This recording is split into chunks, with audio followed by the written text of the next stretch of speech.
금년이 2016년이니까 예수님이 지금으로부터 2000년보다 더 전에 태어나셨습니다. 근데 예수님이 태어나시기 700여 년 전에, 그러니까 지금으로부터 말하면 BC 2700여 년, 지금부터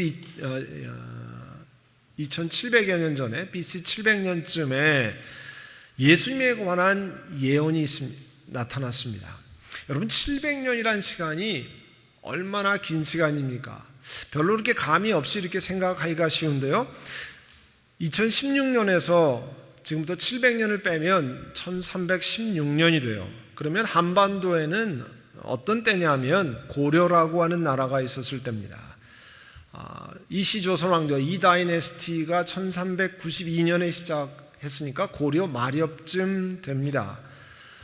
그 당시에 중국에는 몽골족이 나라를 다스렸을 때 원나라가 중국 전체를 통치했을 때입니다. 그리고 그 원나라가 한국의 조선이 아니죠, 고려에 압력을 많이 가해서 굉장히 어려울 그런 시기였습니다. 만약 고려 말엽에 살던 우리 한민족 선조들에게 700년 후에 당신들의 후예들이 그 당시에 700년 후에 나라를 다스리고 있는 여왕에게 이제 여왕을 그만하시고 내려오라고 하는 데모를 궁궐 옆에서, 그것도 토요일마다 계속해서 한다라고 한번 그런 예언이 있다고 생각해 보세요. 그리고 그 소식이 저 바다 건너 미국에 사는 중국인들을 위한 신문의 전면에 그 기사가 날 거라는 예언이 있었다고 한번 생각해 보세요. 또 CNN이라고 하는 방송 인터넷 탐 기사로 그 기사가 날 것이라고 하는 그런 사람, 미리 말하는 예언자가 있다라고 한번 생각해 봅시다. 여러분, 미래학이라는 것이 있죠. futurology라고 하고 미래학자라 futurologist라고 부르는데요. 여러분, 미래학자들이 주로 이야기하는 게 20년, 30년, 한 세대 정도를 이야기합니다. 그리고 그 30년을 예언하기도 대단히 어렵습니다. 그러니까 700년이라는 것을 뛰어넘어서 700년 후에 앞으로 이런 일이 일어난다라고 하는 것을 예언한다고 하는 것은 어마어마하게 긴 시간입니다. 사실 상상이 가지 않는 그런 시간입니다. 그런데 예수님 탄생하기 700년 전에 미가라고 하는 선지자가 중동 지방에 살았어요. 그리고 남왕국 유다와 왕들과 백성들에게 하나님이 주실 심판의 메시지를 증거하는 사람이 미가라는 사람이었어요. 근데 미가서 5장 2절에 이렇게 말씀합니다. 너 베들레헴 에브라다야, 너는 유다의 여러 족속 가운데 작은 족속이지만 이스라엘을 다스릴 자가 내게서 내게로 나올 것이다. 그의 기원은 아득한 옛날이요 태초까지 거슬러 올라간다. 베들레헴에서 이스라엘을 다스릴 자가 나는데 그 기원이, 오리진이 어디로 올라가냐면 태초에로 올라간다는 거예요. 태초라고 하는 것은 우리가 알 수 없는 시간입니다. 영어로는 origins are of old, from ancient time이라고 그러는데 우리가 계산할 수 없는 그런 시간이에요. 거기까지 올라간다는 거예요. 오늘 함께 봉독한 하나님 말씀이 바로 700여 년 전에 유다 땅에서 외쳤던, 예수님 탄생하시기 700여 년 전에 유다 땅에 이스라엘을 다스릴 그분이 태어난다고 하는 그 예언이 어떻게 유대 민족 가운데서 이루어졌는가를 자세히 설명한 내용이에요. 하나님께서 천사 가브리엘을 이스라엘의 북쪽 갈릴리 지방에 있는 나사렛이라는 작은 동네에 보내셨습니다. 그곳에 마리아라고 하는 처녀가 있었어요. 이미 요셉이라고 하는 청년과 결혼을 약속한 사이였습니다. 가브리엘 천사가, 아크엔젤이라고 하는 가브리엘 천사장이 마리아에게 보냄을 받았는데 그 처녀에게 가서 뭐라고 얘기했냐면 31절에 보면 보아라, 그대가 잉태해서 아들을 낳을 터인데 그의 이름을 예수라고 하라, 그렇게 얘기했어요. 아들을 낳을 터인데 예수라고 하라. 이사야에서 이런 예언이 있습니다. 이사야에서 7장 14절에 보십시오, 처녀가 잉태하여 아들을 낳을 것이며 그가 그의 이름을 임마누엘이라고 할 것입니다. 이 이사야 선지자도요, 그 예수님이 태어나시기 전에 700여 년 전에 있었던 인물입니다. 그러니까 미가, 이사야 다 예수님 태어나시기 전에 700여 년 전에 하나님이 700여 년 후에 일어날 일을 이야기하셨습니다. 처녀가 잉태해서 아들을 낳을 것이라. 마태복음 1장 23절에도요. 오늘 읽으면 누가복음인데요. 누가복음과 같은 내용의 이야기가 좀 축소해서 마태복음 1장에 나와 있는데 동정녀의 잉태에 아들을 낳을 것이니 지금 이사야서에 나온 말씀 그대로 나옵니다. 그의 이름을 임마누엘이라 하리라. 계속해서 마리아에게 천사 가브리엘이 말합니다. 그 태어날 예수라고 이름 붙을 그 아이가 위대하게 되어서 높으신 분의 아들이 될 것이라. 그 얘기는 하나님의 아들이 될 것이라 말씀합니다. 하나님의 아들이 되는 것이 아니라 하나님의 아들이시죠. 그리고 그가 그 조상 다윗의 왕위를 하나님께서 주실 것이다. 그리고 영원히 나라를 다스리고 그 나라가 무궁할 것이라고 이야기했습니다. 그 이야기를 천사의 이야기를 듣고요. 마리아가 천사에게 질문했습니다. 나는 남자를 알지 못하는데 어떻게 이런 일이 있겠습니까? 내가 남자랑 잠자리를 같이 한 적이 없는데 제가 처녀인데요. 어떻게 제가 아이를 뵙니까? 있을 수 없다고 하는 이야기 아니에요?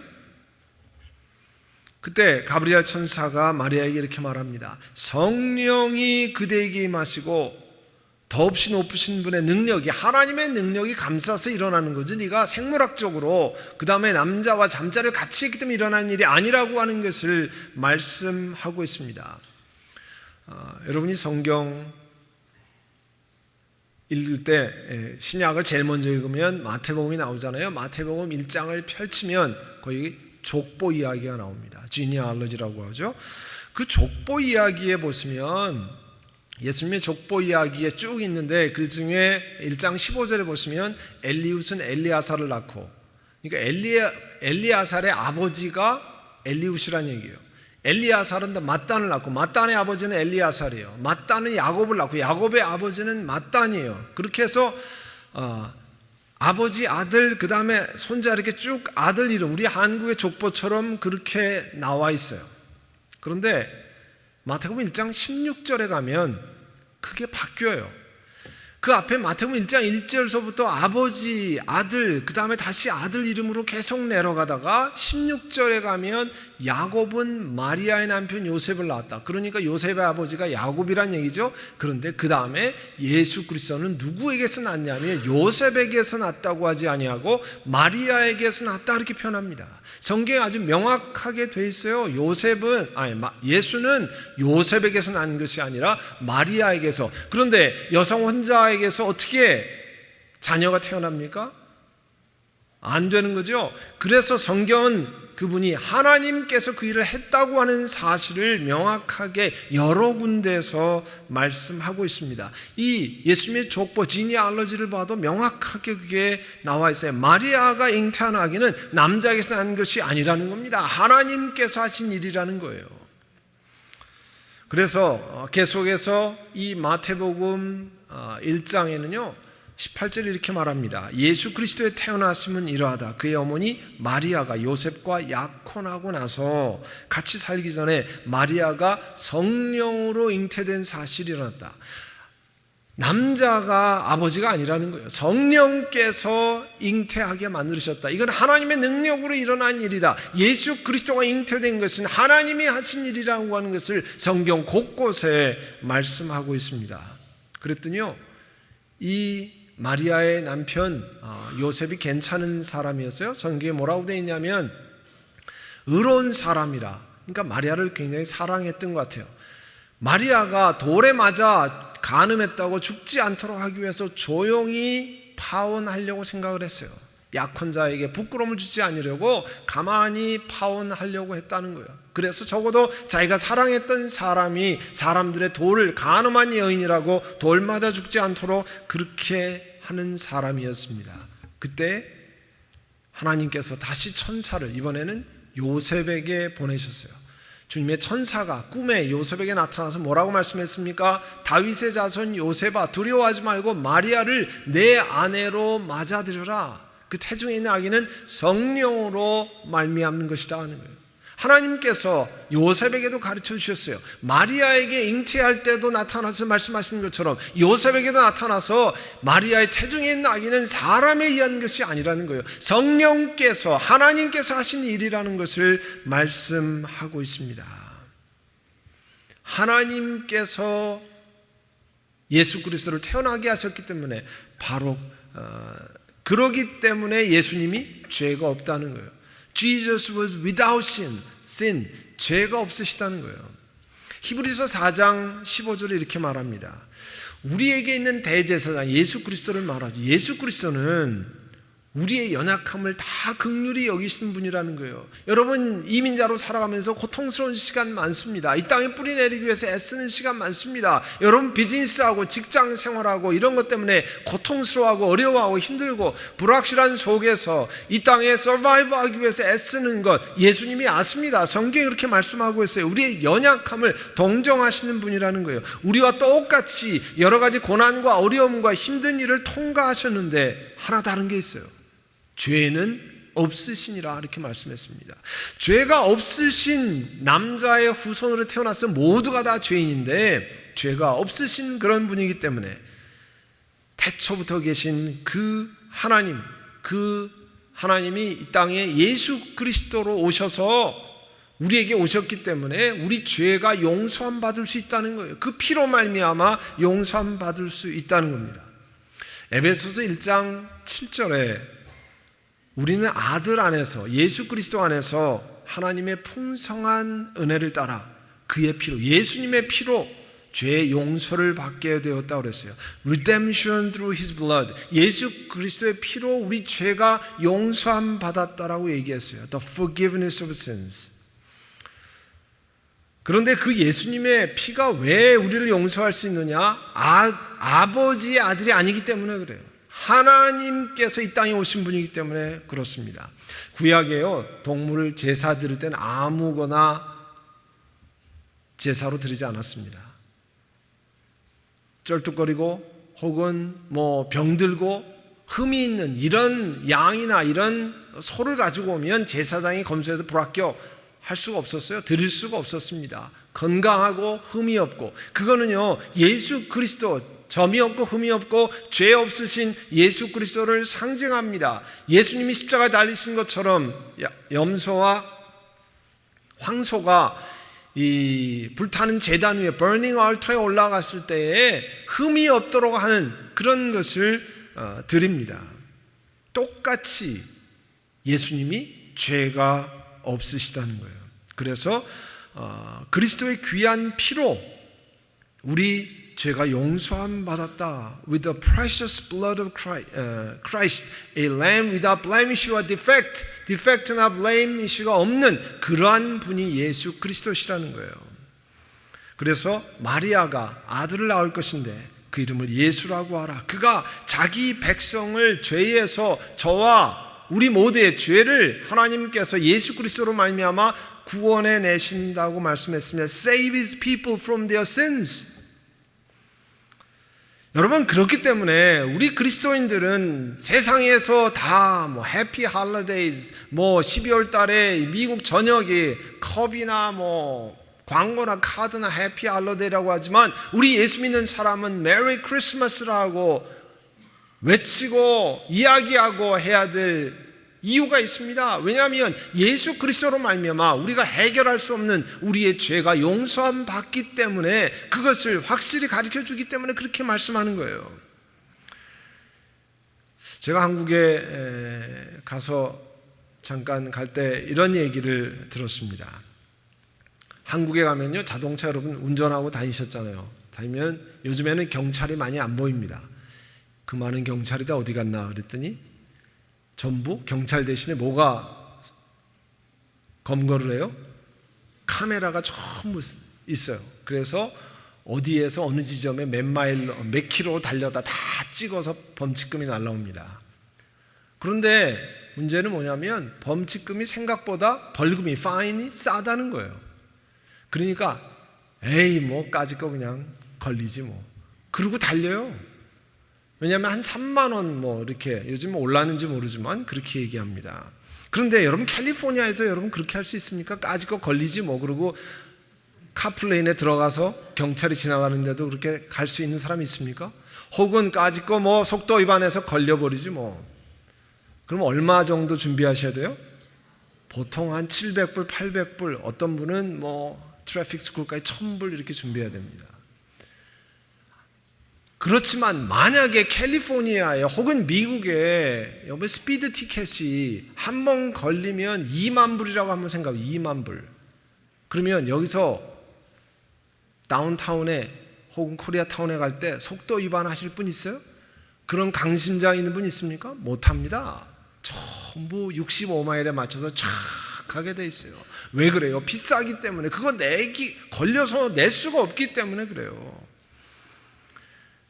그게 뭐냐면 여러분 대가를 치르는 게 비싸면 사람들이 조심할 수밖에 없습니다. 엄청난 벌금을 내면 조심할 수밖에 없어요. 성경은 사람들이 저와 여러분이 죄를 범하였기 때문에 그 대가를 치루어야 되는데 pay the cost, pay the price. 그 합당한 벌이 성경에 뭐라고 되어 있습니까? 사망이라고 되어 있어요. 죽음이라고 되어 있어요. Pay the price for our sins. death penalty예요. 죽음이에요. 사망이에요. 보통 우리 같은 사람이 사망이라고 하는 범칙금을 내야 되는 것을 누가 보여주셨냐면 예수 그리스도가 보여주신 것이에요. 죄가 얼마나 심각한지를 보여주신 것입니다. 그것이 death on the cross, 십자가의 죽음이에요.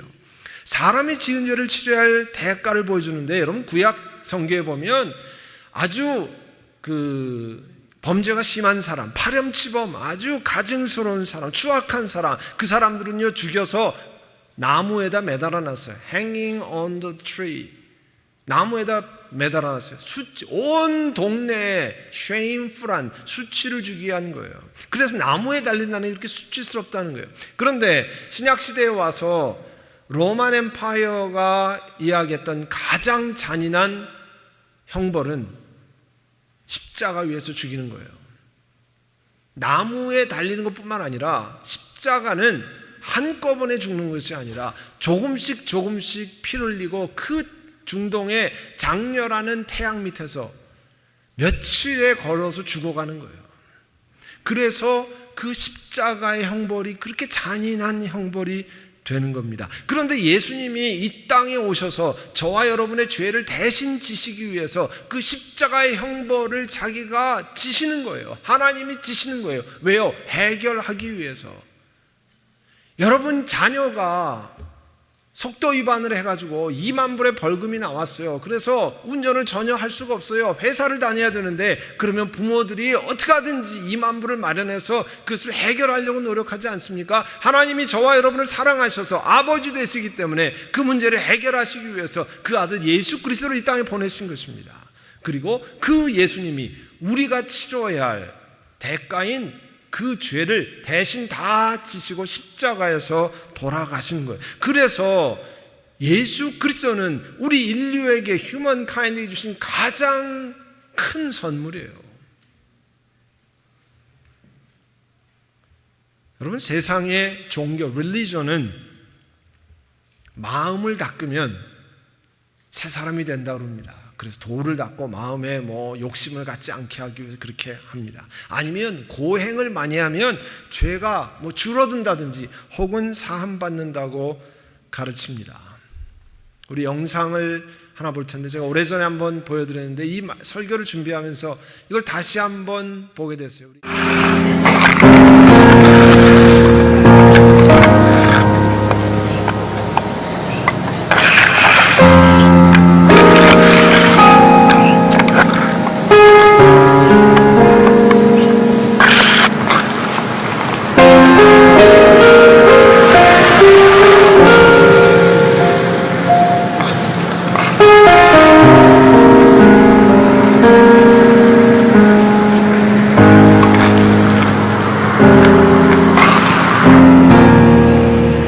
순례자들은 잘 닦여진 도로만 따라가는 것이 아닙니다.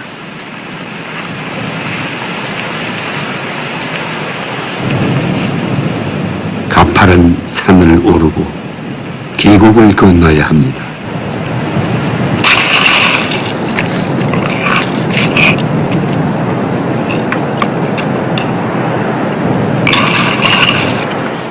자기들의 죄를 정화시키기 위해서 이 티벳의 라사로 순례길을 떠나는 사람들의 장면입니다.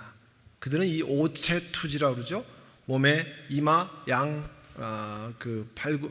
팔꿈치, 무릎을 땅에 댔다가 일어나고 그렇게 해서 전진을 하는 오체투지를 하는데 약 저 사람들이 가는 거리가 1300마일이에요. 1300마일을 일어섰다가 앉았다 저렇게 해서 갑니다. 그걸 순례라고 그래요. 그리고 이 고행을 해서 자기의 죄를 정화시키기 위해서 갑니다. 얼마나 힘들겠어요.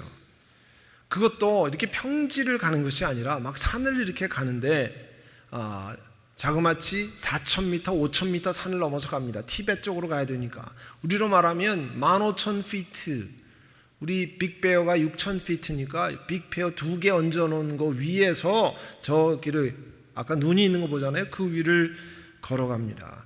여러분, 저 비디오를 60분짜리 이렇게 보시면 정말 눈물겨운 고행입니다. 기가 막혀요. 저렇게 사람이 할 수 있을까? 왜냐하면 1300마일을 얼마 동안 저렇게 하고 가야 되냐면 날마다 쉬지 않고 6개월을 가야 됩니다. 6개월을. 어떻게 1시간, 2시간이면 해보겠는데 6개월은 엄두를 낼 수 있는 저희가 아니잖아요. 참 굉장하다. 그 정성이 굉장하다. 그런데 과연 몇 사람이나 저 일을 할 수 있습니까? 저 일을 하고 여러분의 죄가 용서함 받는다고 하면 여기서 할 수 있는 사람 몇 사람이나 있습니까? 순례자들이 뭐라고 고백하냐면 힘이 들면 들수록, 고통이 크면 클수록 내 죄가 더 정화된다고 믿는다는 거예요. 여러분이 아주 봐줘서 저걸 다 했다고 쳐서 6개월 동안 저 순례의 길을 1300마일을 저러고 갔다고 생각해 보세요. 그 다음에 끝난 다음에 다시 또 범죄할 때는 어떻게 합니까? 어떻게 해결합니까? 여러분, 하나님 말씀은 우리가 고행을 했기 때문에 죄가 용서함 받는다고 가르치지 않습니다. 여러분, 산속에서 돌을 닦으면 여러분이 하나님 앞에 건짐받는다고 말씀하고 있지 않습니다. 우리는 돌을 닦아도 마음을 정화해도 날마다 범죄하고 날마다 악한 생각을 품고 그러는 사람들이에요. 그것을 무엇으로 해결합니까? 예수 그리스도밖에 안 계십니다. 예수님이 우리 대신 죄를 다 짊어지고 십자가에서 돌아가시고 3일 만에 부활하셨기 때문에 그 예수님을 받아들이면, accept Jesus as our Savior, 받아들이면 그것으로 하나님 우리 죄를 없다고 간주하신다는 거예요. 그렇기 때문에 예수 믿는 것이 세상 신앙생활과 다릅니다. 로마서 4장에 이렇게 말씀했어요. 세상 사람, 여러분이 한 달 동안 회사에서 일했어요. 그러면 월급 받습니다. 수고했기 때문에 받는 대가예요. 주인이 여러분은 불쌍히 여기서 주는 게 아닙니다. 여러분이 일했기 때문에 받는 대가예요. 내가 고행을 하고 내가 일을 많이 했기 때문에 하나님이 나를 구해 주셨으면 우리가 그걸 은혜로 받는다고 얘기하지 않습니다. 그런데 우리는 하나님 앞에 한 일이 없어요. 우리가 영원한 삶을 사는데 한 일이 없습니다. 예수님께서 우리 대신 모든 일을 행하신 것을 그냥 받아들이기만 했습니다. 그래서 성경에 보면 경건하지 못하는 사람을, 로마서 4장 5절에 이렇게 돼 있어요. 경건하지 못한 사람을 의롭게 하여 주시는 분을 믿는 사람은 비록 아무 공로가 없어도 그 믿음이 의로움으로 인정함을 받습니다. 여러분이 우리 경건하지 못합니다. 설교하는 저도 경건하지 못합니다. 그런 사람을 예수 그리스도로 말미암아 예수님이 내 죄를 용서하셨다고 믿으면 우리가 아무 공로가 없지만 그 믿음 때문에 하나님 우리를 의롭다라고, 죄가 없다라고 인정해 주신다는 거예요. To the man who does not work but trusts God who justifies the wicked, his faith is credited as righteousness. 예수님 믿는 믿음이 우리를 죄 없다라고 인정해 주신다는 거예요. 기가 막힌 복음이다. 그것을 가르쳐서 우리가 가스펠이라고 불러요. 굿뉴스라고 불러요. 왜냐하면 우리가 한 일이 없는데 예수 그리스도가 이 땅에 오셔서 2000년에 오신 그분이 이미 700여 년 전에 계획이 되어 있고 그보다 태초서부터 계신 분이 저와 여러분을 사랑하셔서 이 땅에 오시고 우리 죄를 해결하시는 것을 계획하셨기 때문에 그분이 이 시즌에 오셨기 때문에 이때 절기가 이렇게 귀한 겁니다. 사랑하는 성도 여러분, 세상의 종교는요 신에게, 자기들 생각하는 신에게 전부 나아갑니다. 내가 어떻게 하든지 고행을 하든지 마음을 닦든지 해서 합니다. 온갖 방법을 다해서 자기들이 생각하는 신에게 나아갑니다. 그런데 우리가 믿는 예수 믿는 우리 기독교는 뭡니까? 하나님이 우리를 찾아오셨어요. 하나님이 찾아오셔서 우리를 용서하시기 위해서, 우리를 영원히 죽는 곳에서 건져내시기 위해서, 영원한 사망의 문제를 해결하시기 위해서 하나님이 우리를 찾아오셨어요. 그래서 세상의 일반 종교랑 차원이 다른 겁니다. 선한목자교회 교우 여러분, 우리가 예수님이 이 땅에 우리를 건지시기 위해서 하나님이 우리에게 오신 것을 기억하는 절기입니다. 그리고 십자가에 달리셔서 죽으셨다 3일 만에 부활하신 그분이 다시 하늘에 승천하셨다가 왕으로 이 땅에 오는 것을 바라는 대림, 다시 이 땅에 임하시는 것을 바라는 절기, 그래서 Season of Advent, 대림 절기라 이렇게 말하는 겁니다. 오늘 그 예수님을 소망하고 그 예수님을 감사하고 그 예수님을 바라는 여러분 되시기를 바랍니다. 기도하겠습니다. 우리 시간 기도할 때 하나님, 내가 내 능력으로 구원받는 것 아닙니다. 예수 그리스도로 말미암아 하나님 우리를 건지셨습니다. 예수 그리스도로 말미암아 우리를 죄 없게 하셨습니다. 그와 같은 것들을 하나님 앞에 기억하고 이제 그 예수님을 다시 기억하면서 하나님 앞에 나아가기를 원합니다. 우리 함께 한번 묵상으로 기도하겠습니다. 사랑하는 주님, 은혜를 감사합니다. 우리가 영원한 사망으로 판정을 받았지만 예수 그리스도께서 하나님이 이 땅에 오셔서 우리 대신 죄를 지시고 우리 대신 죄가 되셔서 십자가에 달리셔 돌아가시고 죽으시고 부활하신 그 예수님을 우리가 주님으로 믿을 때 우리를 죄 없다 칭하신 것이 나의 찬양드립니다. 우리 하나님, 그 예수님이 이 땅에 왕으로 다시 오실 것을 소망하는 절기에 우리 자신 다시 한번 우리가 어떤 신앙생활을 하는지, 왜 예수 그리스도를 믿는지 돌아보고 바로 서는 저희를 되게 하여 주시옵소서. 예수님의 이름으로 기도하옵나이다. 아멘.